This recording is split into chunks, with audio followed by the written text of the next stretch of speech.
Good morning student, my name Subhashish Sharma from Sujyoti Educational Group, Kota. Student, today we are going to start 6th unit of your physical education and the chapter name is Test and Measurement in Sports. Student, first of all हम ये समझेंगे कि इस chapter से हमें क्या knowledge मिलता है. स्टूडेंट, चैप्टर का नेम आपका दिया गया है test and measurement. Student, test and measurement तो स्पोर्ट्स में इसका बहुत ज़्यादा ही कुछ इंपॉर्टेंस है. जब फिजिकल एजुकेशन के हम सब्जेक्ट के ऊपर डिस्कस कर रहे हैं तो क्यों ना हम एग्जांपल स्पोर्ट्स से ही लें.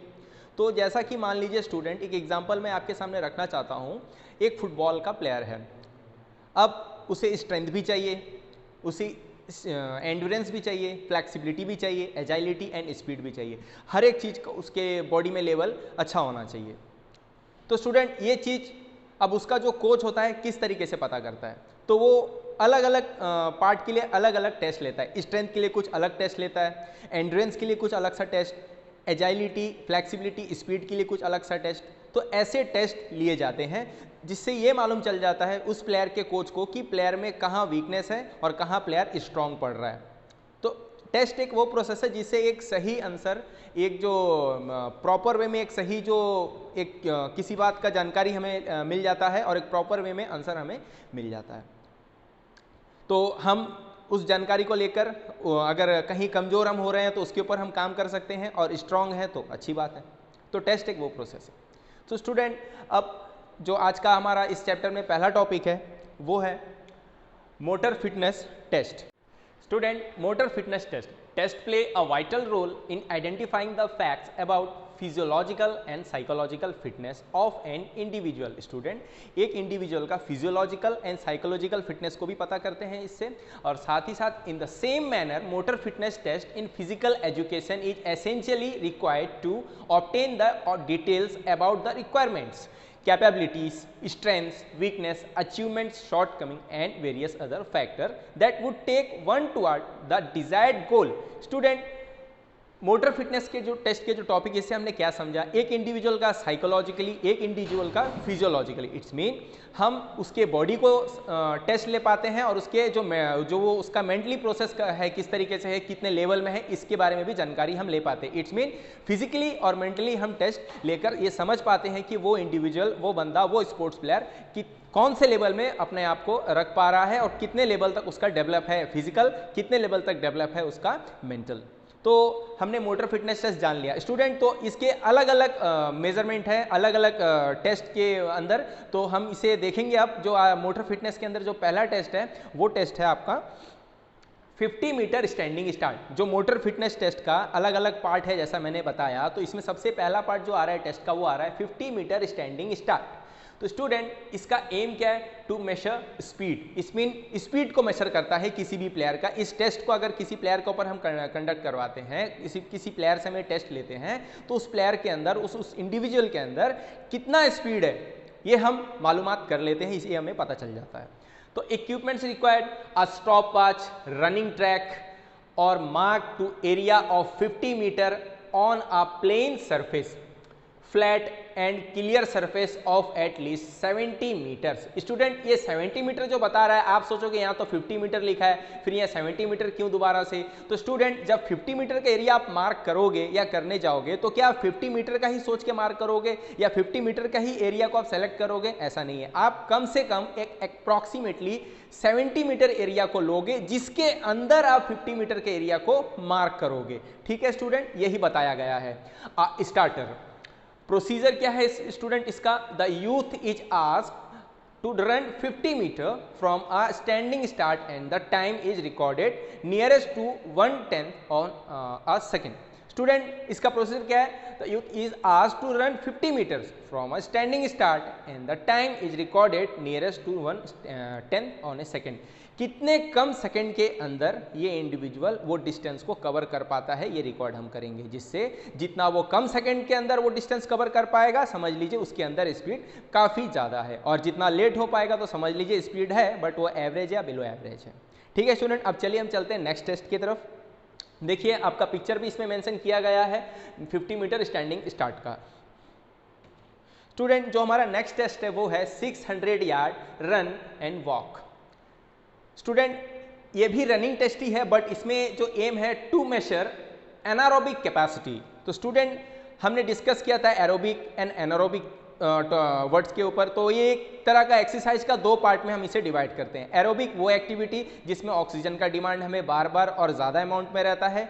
एनारोबिक वो एक्टिविटी जिसमें ऑक्सीजन का डिमांड हमें कम रहता है। स्टूडेंट ऑक्सीजन जो होता है ब्लड के साथ मिलकर मसल्स को एनर्जी प्रोवाइड करता है।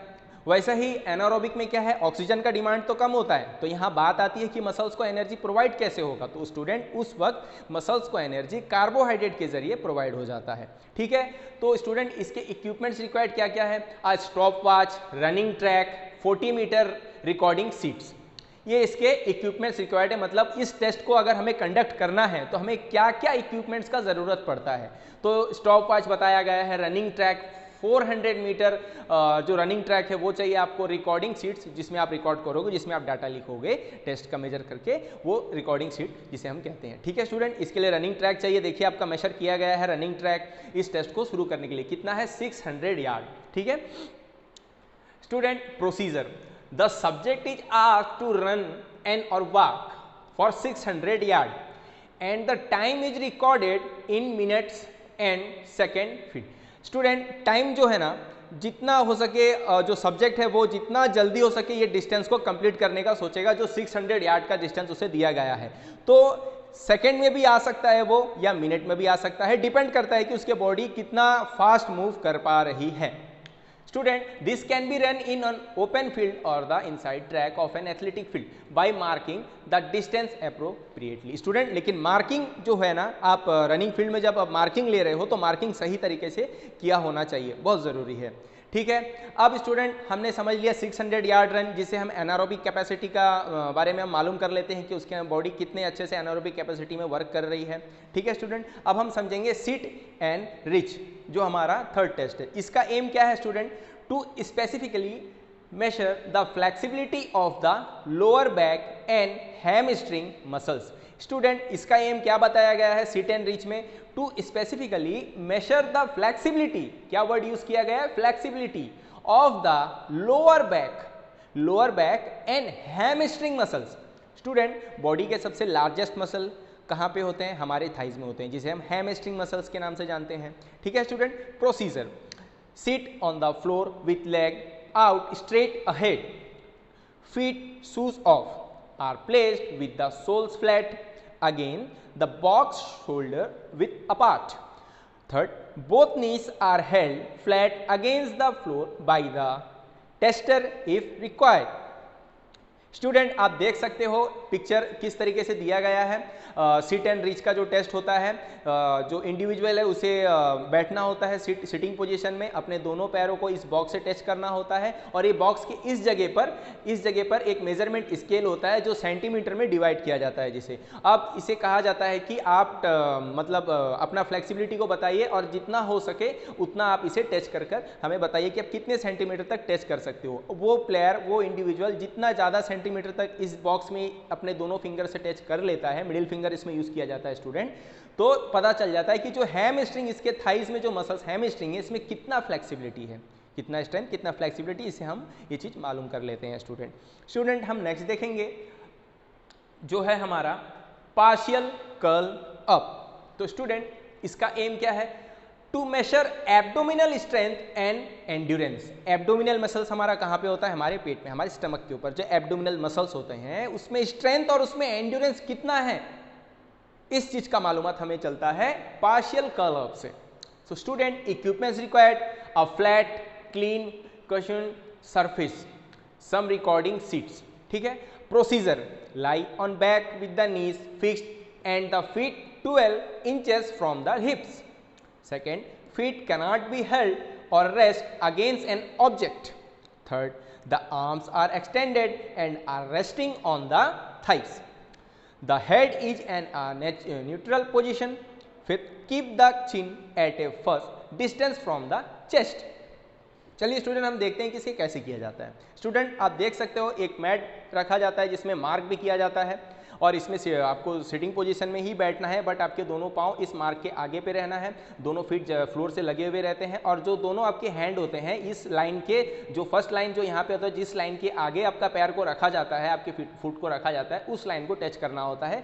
आपको इसमें डाउन होना है, फिर अप होना है। तो आप ये सफिशिएंट वे में कितने अच्छे तरीके से कितने टाइम कर पाते हैं, ठीक है, हमने क्या कहा, कितने अच्छे तरीके से अप डाउन करते हुए इस लाइन को टच आप कितने अच्छे तरीके से और कितने टाइम कर पाते हैं, ये इसमें मेजर कर लिया जाता है, जिससे आपका एब्डोमिनल मसल्स में स्ट्रेंथ कितनी है, एब्डोमिनल मसल्स में एंड्योरेंस कितनी है। एंड्योरेंस जैसे कैसे, देखिए अब ये एक्टिविटी को ये जो चाइल्ड ये है स्टूडेंट ये परफॉर्म कर रहा है, तो मान लीजिए स्ट्रेंथ का अगर हम बात करते हैं तो ठीक है, इसका एब्डोमिनल मसल्स में स्ट्रेंथ होगा, वो परफॉर्म कर पाएगा, बट कुछ टाइम के बाद इसमें फटीग भी आएंगी। जब मसल्स वर्क कर रहा होता है तो उसका एक टाइम होता है, उस टाइम के बाद उसमें फटीग आने लगती है, तो उस फटीग को सहते हुए इस एक्टिविटी को ये कितना कंटिन्यू और सही तरीके से कर पाता है, इसलिए हम इसे एंड्योरेंस के वर्ड से समझेंगे, ठीक है। एंड्योरेंस मतलब सहन शक्ति जैसा हम समझते हैं, तो strength and endurance abdominal muscles में कितना है इस बच्चे का हमें मालूम चल जाता है, ठीक है, इंडिविजुअल का हमें मालूम चल जाता है। नेक्स्ट हम देखेंगे स्टूडेंट जो है हमारा pushups boys.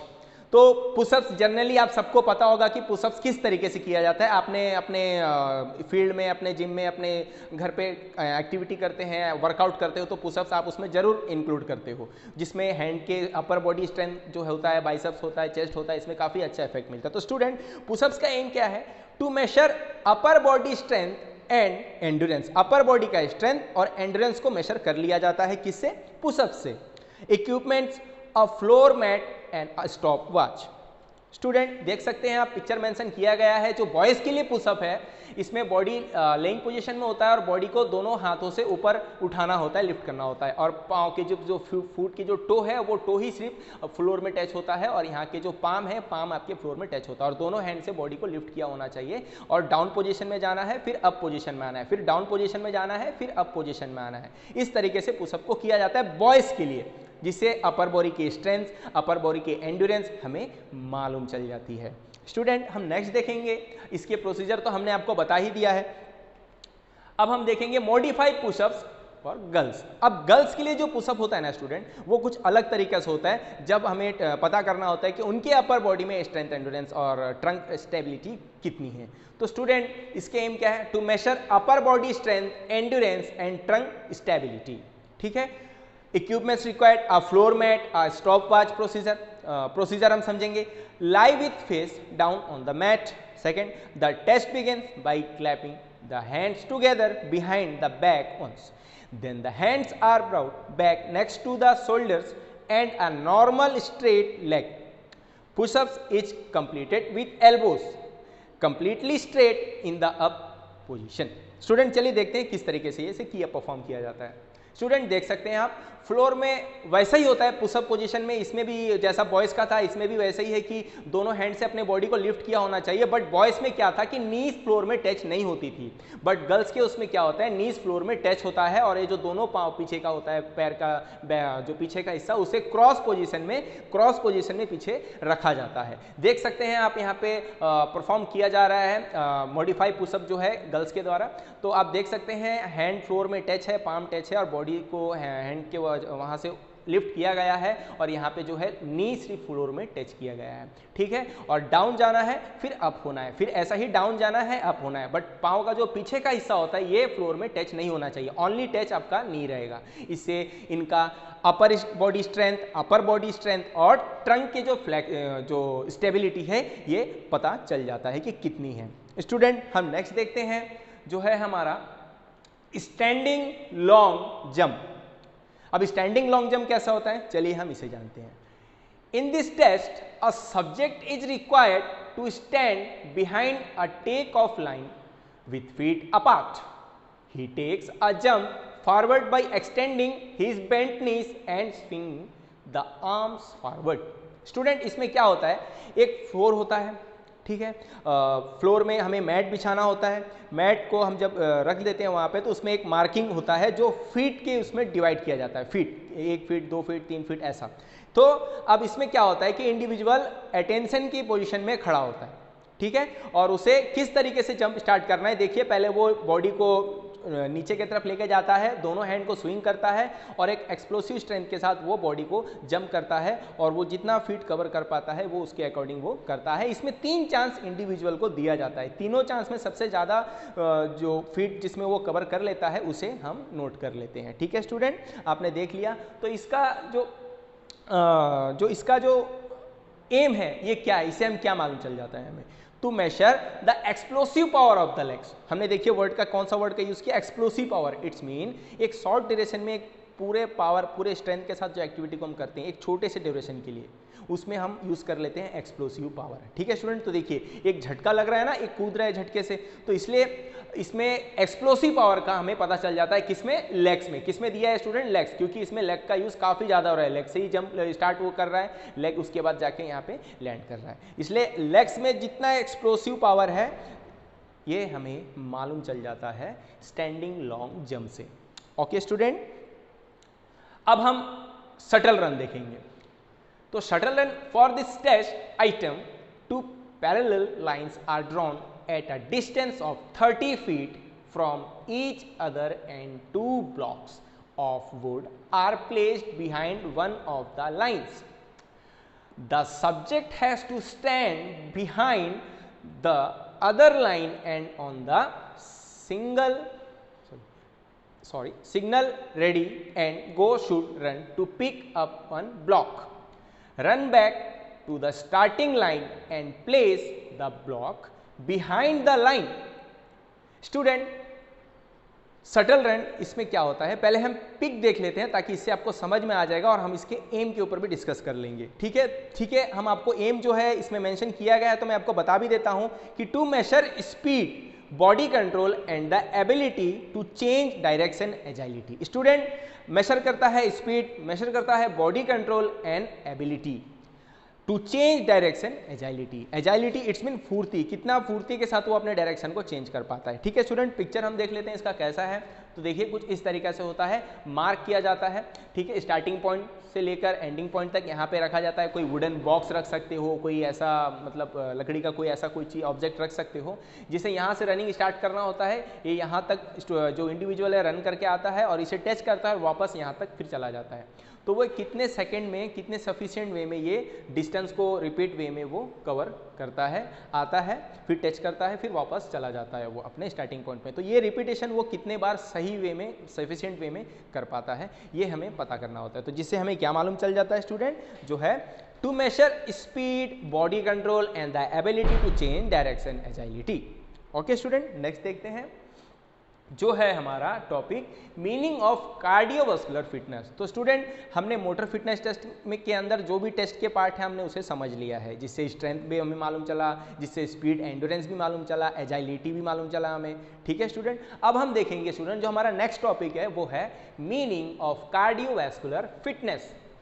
Cardiovascular fitness is the ability of the heart and lungs to supply oxygen-rich blood to the working muscle tissues and the ability of the muscles to use that oxygen to produce energy for movements. This type of fitness is required to sustain physical activity. Student, cardiovascular fitness it's mean, cardio नाम से ही हमें समझ में आ रहा है हमारे heart के ऊपर इसमें डिस्कस चल रहा है। तो हार्ट का जो फंक्शन क्या होता है, ब्लड को पंप करने का। तो ऑक्सीजनेटेड ब्लड जो हार्ट पंप करती है हमारे बॉडी के मसल्स तक पहुंचाती है, फिर वहां से जो यूज हुआ वाला जो ब्लड होता है, जैसा डीऑक्सीजनेटेड ब्लड जब वहां हो जाता है तो वापस हार्ट के पास आ जाता है। हार्ट फिर लंग्स को भेजती है, लंग्स में फिर वो प्यूरिफाई होता है, उसमें ऑक्सीजन मिक्स हो जाती है। ठीक है, तो उसके बाद फिर वो लंग्स हार्ट को भेज देता है वो ब्लड, ऑक्सीजनेटेड ब्लड, फिर हार्ट आर्टरी के थ्रू बॉडी में सप्लाई करती है। तो ये जो प्रोसेस हमने अभी डिस्कस किया इसे ही हम कहते हैं cardiovascular process. It's mean cardiovascular fitness किस तरीके से अच्छा तरीके से काम कर रहा है। अगर ज़्यादा अच्छा रहता है तो ये ब्लड का जो फ्लो है काफ़ी अच्छे तरीके से कर पाता है। ठीक है, ऑक्सीजनेटेड ब्लड मसल्स तक पहुँचाना, बिकॉज वाई, क्योंकि मसल्स को उसी से एनर्जी प्रोवाइड होती है। ठीक है, फिर वहाँ से जब वो ब्लड से ऑक्सीजन मसल्स ले लेता है तो वो बिना ऑक्सीजन वाला ब्लड बन जाता है, तो वो ब्लड वापस आ जाता है, फिर ऑक्सीजनेटेड होता है, फिर वो मसल्स के पास दोबारा चलता है। पाता है। तो ये सर्कल कितने अच्छे तरीक़े से हार्ट चला पाता है, ये प्रोसेस कितने अच्छे तरीके से हार्ट कंप्लीट कर पाता है। तो इसी से मालूम कर लेते हैं कार्डियोवास्कुलर फिटनेस कितना अच्छा है उस इंडिविजुअल का। ठीक है स्टूडेंट, हम देखेंगे there are following test to measure the cardiovascular fitness. कुछ इसके भी टाइप्स दिए गए हैं टेस्ट के, जिसमें मेन 2 टाइप है। पहला तो है हार्वर्ड स्टेप टेस्ट, हम इसे समझेंगे। Harvard step test is a cardiovascular fitness test. It is also called aerobic fitness test. इसे हम क्या कहेंगे स्टूडेंट? Aerobic fitness test. ठीक है, समझेंगे हम आगे। It was developed by Brouha and others in 1943. It is used to measure the cardiovascular fitness or aerobic fitness by checking the recovery rate. Okay student, equipments required क्या क्या है? A gym bench or box of 20 inches high for men and 60 inches for women. Student इसमें 20 inch जो होता है 20 inch होता है main के लिए होता है, बेंच का जो हाइट होता है, और जो बेंच का हाइट वुमेन के लिए होता है वो होता है 16 इंचेस। जिम बेंच हम यूज़ कर सकते हैं, जो छोटा बेंच आता है जिम में। ठीक है student, stop watch and Cadence step भी आपको चाहिए होता है। Procedure, the athlete stand in front of the bench और box on the command go. The athlete steps up and down on the bench or box at a rate of 30 steps per minute. 1 second up 1 second down, 1 second में वो up होगा 1 second में वो down होगा। For 5 minutes 150 step, 5 minute में वो इसी तरह से 150 स्टेप्स को कवर कर लेगा। Stop watch is switched on in simultaneously at the start of the stepping. Stop watch start हो जाएगा स्टेप का स्टार्टिंग होते साथ। ठीक है student, after that the athlete sits down immediately after completion of the test, that after 5 minutes, 5 minute जब वो up down step को कर लेता है उसके बाद उसे बैठा दिया जाता है। The total number of heart beats are counted between 1 to 1.5 minutes after completion of the last step. The heartbeats are counted for 30 seconds period. Next हम देखते हैं student, again the heartbeats are noted for 30 seconds after the finishing of the test. After that, for the third time, the heartbeats are noted after 3 minutes of completion of the test for 30 second needs. Student इसमें 30 second और 1.5 minute का जो आ रहा है matter, मैं आपको discuss में clear करता हूँ। देखिए, अब एक इंडिविजुअल है, उसे अप एंड डाउन स्टेप को करना है कितने टाइम तक? 5 मिनट तक, 5 मिनट तक। तो 5 मिनट में वो 150 स्टेप्स कवर कर लेता है। ठीक है स्टूडेंट, वैसा ही वो 300 सेकेंड तक इस तरह करता है। It's mean 5 minute, 1 minute is equal to 60 second. ठीक है, तो 60 इंटू 5 300 हो जाता है आपका। तो 300 सेकेंड तक वो अप एंड डाउन करता है 150 स्टेप्स को। तो उसमें जब वो कवर कर लेता है 5 मिनट, तब उसे रेस्ट करने के लिए कह दिया जाता है, और उसका जो हार्ट रेट है, हार्ट बीट जो है, वो चेक किया जाता है 1 to 1.5 मिनट तक के लिए। After completion of last step, last step को कंप्लीट करते साथ उसे रेस्ट करने दिया जाता है, और तुरंत जाकर उसका 1 से लेकर 1.5 मिनट तक हार्ट बीट को चेक किया जाता है। The heart beats are counted for 30 second period, कुछ 30 सेकेंड के लिए। कितने टाइम के लिए? 30 सेकेंड के लिए। नेक्स्ट हम देखेंगे, again the heart beat are noted for 30 seconds after the finishing of the test. 1 से लेकर 1.5 मिनट तक हमने उसका टेस्ट लिया, फिर उसे 30 सेकंड के लिए हमने उस प्लेयर को, उस इंडिविजुअल को छोड़ दिया। ठीक है, उसके बाद फिर हम उसका 30 सेकंड के लिए हार्ट बीट को चेक करेंगे, 30 सेकंड छोड़ेंगे, फिर 30 सेकंड के लिए हम हार्ट रेट को चेक करेंगे। चेक कर लेने के बाद फिर हम क्या करते हैं, उस इंडिविजुअल को after that for the third time the heart beat are noted after 3 minute, फिर 3 मिनट तक के लिए उनका हार्ट बीट को चेक किया जाएगा 30 सेकंड को छोड़ते हुए, of completion of the test for 30 second period. ठीक है, देखिए हमने क्या किया, पहले टेस्ट लिया, टेस्ट लेने के बाद उस इंडिविजुअल को फ्री छोड़ा, उसके बाद उसका हार्ट बीट को हमने 1 से 1.5 तक चेक किया, 1.5 इट्स मीन 1 से लेकर 1.5 मिनट तक के लिए। उसके बाद 30 सेकंड का ब्रेक दिया, 30 सेकंड का ब्रेक देखते साथ फिर से हमने उसका हार्ट बीट को चेक किया 30 सेकंड के लिए। ध्यान से सुनिएगा, कंफ्यूज हो जाएंगे नहीं तो आप। 30 सेकंड के लिए उसको छोड़ा, फिर से 30 सेकंड के लिए हमने उसका हार्ट बीट को चेक किया। उसके बाद हम फिर क्या करते हैं स्टूडेंट, उसको 3 मिनट के लिए छोड़ देते हैं। थर्ड स्टेप में उस इंडिविजुअल को 3 मिनट के लिए हम फ्री छोड़ देते हैं। जैसे ही हमने 3 मिनट के लिए फ्री छोड़ा, उसके बाद फिर से हम उसका हार्ट बीट को चेक करते हैं 30 सेकंड के लिए। ठीक है। तो हमने 3 तरह का हमें हार्ट रेट हमें मिल जाता है, हार्ट बीट का रेट 3 तरीके से हमें मिल जाता है। ठीक है। Calculation score that at least fitness square is calculated with the help of following formula, fitness index score equal to 100 into test duration in second divided by 2 into sum of heart beats in recovery periods. Fitness index score आपका दिया गया है, कुछ इस तरीके से होता है फॉर्मूला, इसमें आपको वैल्यू पुट करना होता है और कैलकुलेशन करना होता है। स्टूडेंट, हमने एग्जांपल के भी यहाँ पे मेंशन किया गया है ताकि आपको समझने में और भी इजी हो। तो एग्जांपल क्या है देखिए, if the total test duration was 300 second के लिए टेस्ट लिया गया, it's mean 5 minute seconds and the number of heartbeats between 1 to 1.5 minutes was 90, between 2 to 2.5 minutes was 80 and between 3 to 3.5 minutes was 70। देखिए इसमें आप टाइम को बढ़ा भी सकते हो, ऐसा ही नहीं कि आपको 1 से 1.5 ही लेना है, आप इसे 1.15 लेने के बाद आप 2 से 2.5 का भी रेट में लेके चेक कर सकते हो हार्ट को। उसके बाद जो नेक्स्ट आ रहा है 3 से 3.5 मिनट का रेट लेके भी आप चेक कर सकते हो। तो जिसमें हमें मिला, मान लीजिए 90 जो फर्स्ट टेस्ट में हमें मिला जब हमने चेक किया, 80 हमें सेकेंड में मिला और थर्ड बार जब हमने हार्ट बीट को चेक किया तो हमें 70 मिला। तो अब 90 plus 80 plus 70 is equal to 240। तो स्टूडेंट देखिए फॉर्मूला जैसा हमने यहाँ पे आपको मेंशन किया था, इस फॉर्मूला के अनुसार हमने यहाँ पे वैल्यू पुट किया है 100 इंटू 300। 300 क्या है हमारा, जो हमारा है ये test duration in second. Next हम देखते हैं डिवाइडेड बाई 2, तो 2 हमें यहाँ पे फॉर्मूला में मिल जा रहा है। देखिए 2 हमें यहाँ पे फॉर्मूला में मिल जा रहा है। अब इसका आगे क्या लिखा हुआ है, sum of heart beats in recovery period. ठीक है, जो हमें हार्ट बीट मिला हुआ है देखिए रिकवरी पीरियड में 90, 70 एंड 80, ये तीनों को प्लस कर देना है। प्लस करने के बाद जो हमें मिलता है 240। और स्टूडेंट जब इसको हम कैलकुलेट करते हैं तो हमारा आंसर क्या होता है 62.5। क्या होता है स्टूडेंट 62.5। तो अब हम देखेंगे टेबल में कि 62.5 किसके अंदर आ रहा है, मेल को लेकर। तो स्टूडेंट अब रेटिंग है जैसा 62.5 जो आता है 55 टू 64.9 के अंदर आ जाता है 62.5। तो 55 टू 64.9 अगर हम मेल को देखते हैं तो ये बिलो एवरेज को मेंशन करता है। बिलो एवरेज मतलब एवरेज से भी थोड़ा नीचे। ठीक है, अब अगर हम फीमेल का बात करते हैं तो 62.5 अगर हम देखेंगे तो ये हमें मिलता है 61 टू 75.9 के अंदर। तो ये एवरेज को मेंशन करता है फीमेल को लेकर। ठीक है स्टूडेंट, हम फिर से इसमें आपको बताते हैं। देखिए 62.5 अगर मेल को लेके हम देखते हैं तो 55 से 64.9 के अंदर आ रहा है ये नंबर, तो ये एवरेज को बिलो एवरेज को मेंशन कर रहा है। ठीक है स्टूडेंट, अब फीमेल को हम देखते हैं तो ये आ रहा है 61 से 75 के अंदर, कौन सा 62.5। तो ये किसको मेंशन कर रहा है, ये एवरेज को मेंशन कर रहा है। ठीक है स्टूडेंट, हमने समझ लिया ये टेबल भी और ये एग्जाम्पल भी। अब स्टूडेंट एडवांटेजेस भी हमें जानना है। तो इस टेस्ट के जो एडवांटेजेस है, minimum equipments are required for conducting this test. बहुत कम इक्विपमेंट इसमें जरूरत पड़ता है इस टेस्ट को कंडक्ट करने के लिए। ठीक है, इट रिक्वायर्स मिनिमल कॉस्ट, बहुत ज्यादा कॉस्ट नहीं होता है उसका। It is simple to set up and conduct, बहुत ही सिंपल वे में कंडक्ट किया जा सकता है। डिसएडवांटेज भी है इसका।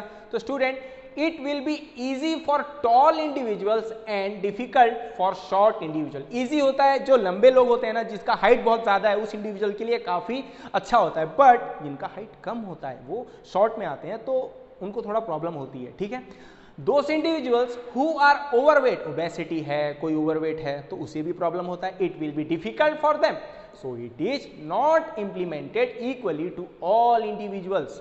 ठीक है स्टूडेंट, तो देखिए टेस्ट को किस तरीके से किया जाता है, पिक्चर मेंशन किया गया है, देख लीजिए। जिम बॉक्स लिया गया है, हमने मेन और वुमेन के लिए आपसे बात किया था कि मेन के लिए हाइट होना चाहिए 20 इंच का और वुमेन के लिए हाइट होना चाहिए 16 इंच का, ये जिम बॉक्स का। ठीक है, तो इसमें चढ़ना है इस तरीके से, फिर एक पैर को नीचे रखते हुए आपको लास्ट में डाउन हो जाना है। तो ये प्रोसेस आपका चलते रहता है। ठीक है, कितना मिनट तक, 300 सेकेंड, इट्स मीन 5 मिनट तक। तो इससे हमें पता चल जाता है कार्डियोवास्कुलर फिटनेस इस इंडिविजुअल का कितने अच्छे से वर्क कर रहा है, एवरेज में आ रहा है, बिलो एवरेज में आ रहा है, या नॉर्मल में, या अच्छा उससे भी। ठीक है स्टूडेंट, अब हम चलते हैं हमारे नेक्स्ट टेस्ट की तरफ जो है रॉकपॉट 1 माइल टेस्ट। तो student this test is also known as Rockport fitness walking test. इसे हम शॉर्ट में RFWT भी कह सकते हैं, Rockport fitness walking test. This test is suitable for sedentary individual. The object of this test is to check और observe the development of the individuals. VO2 max, maximum volume of oxygen. VO2 का क्या मतलब हमने समझा student, maximum volume of oxygen, कितना अच्छा कितना heavy volume है ऑक्सीजन का, कितना ज़्यादा है वॉल्यूम, ठीक है। इक्विपमेंट रिक्वायर्ड 400 मीटर ट्रैक चाहिए अपने को, stop watch and weighing scale, stop watch, ठीक है, और उसके बाद वेइंग स्केल मीन उसका हम वेट मेजर कर सके कि इस इंडिविजुअल का हम जो टेस्ट लेने जा रहे हैं उसका बॉडी वेट कितना बता रहा है। प्रोसीजर क्या है, वाइल कंडक्टिंग और administering this test it should be a windless day. It's mean हवा का बहाव को भी देखा जाता है, अगर वहां पे हवा का बहाव बहुत ज़्यादा है तो टेस्ट को ना कंडक्ट करे तो ही सही है, ठीक है, हवा का बहाव को भी ध्यान में रखा जाता है इस पर। First of all take the body weight of the individual on a perfect weighing machine. Perfect weighing machine के साथ इंडिविजुअल का बॉडी वेट को हम पहले मेजर कर लेते हैं। The weight should be taken with minimum clothes on the body of the individual. बहुत ज़्यादा ऐसा कपड़े वगैरह मतलब जैसा होता है ना, ट्रैक सूट पहन लिया, ऐसा पहन लिया, तो इसमें ध्यान दिया जाता है कि उनके पॉकेट में कोई ऐसा लोडेड आइटम है तो नहीं, कोई ऐसा 2-3 उसने ट्रैक सूट या बहुत सारा कपड़े को उसने पहन रखा है, इन सब चीज़ों में भी ध्यान दिया जाता है। Then mark the starting on a 400 meter track. 400 meter track को मार्क कर लिया जाता है। 1 माइल इट्स मीन 1.609 मीटर। इसको हम 1600 मीटर से भी समझ सकते हैं, 1.609 मीटर, ठीक है स्टूडेंट, 1 माइल। जैसा कि हमने देखा प्रोसीजर में क्या बताया गया स्टूडेंट, वाइल कंडक्टिंग और administering this test it should be a windless day.